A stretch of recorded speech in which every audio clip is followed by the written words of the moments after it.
right, so we want to work on hip rotation, right? When we talk about hip rotation, we're talking about the pelvis is turning, right? In golf posture, it's a little bit harder than if we're just standing up nice and tall. And a lot of people seem to move the hips more side to side when we do evaluations and stuff. Honestly, getting the hips rotating seems to be a very hard thing for a lot of people to do. Again, they just want to move side to side, they sway, they slide, things like that. So here's a drill you can do to truly work on your hip rotation. Because when we look at a pro golfer, talking about PGA pros, right, that can really rotate their hips, we draw a line from the back of their butt straight down to the ground. When they rotate back to the top of their backswing, their butt goes behind that line. And then as they come through swinging their club, their hips switch. For me, my back leg, the right leg comes back forward, the left leg switches, and it goes behind the line so I can stay down and through my swing. So to help people get this feeling, right, of getting the hip to actually rotate in place instead of also having that stand up, right, having that early extension, what we do is we get a wall, all right? I'm gonna get in my golf posture.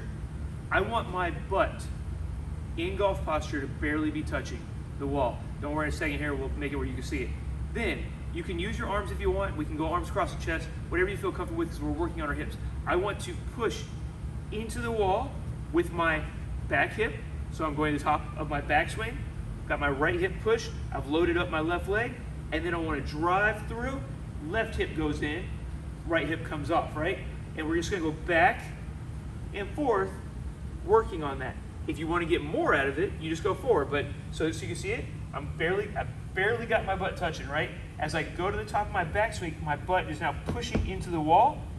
And then as I go through, now my right butt cheek has come off, my left butt cheek's pushing into the wall. And we want to go back and forth, allowing one glute to push into the wall. And again, if I want to make it harder, I get a little bit further, and I really have to push my hip back. I will say there is a limit to how far away you can really go, because at some point you're going to end up bending too far. So just play with that. I generally just, again, suggest just have your butt barely touching. That's all you really need. Push into the wall, push into the wall. Go back and forth, feeling your hips rotate side to side, and that'll really help you work on your hip rotation. And again, teach your body what real rotation feels like.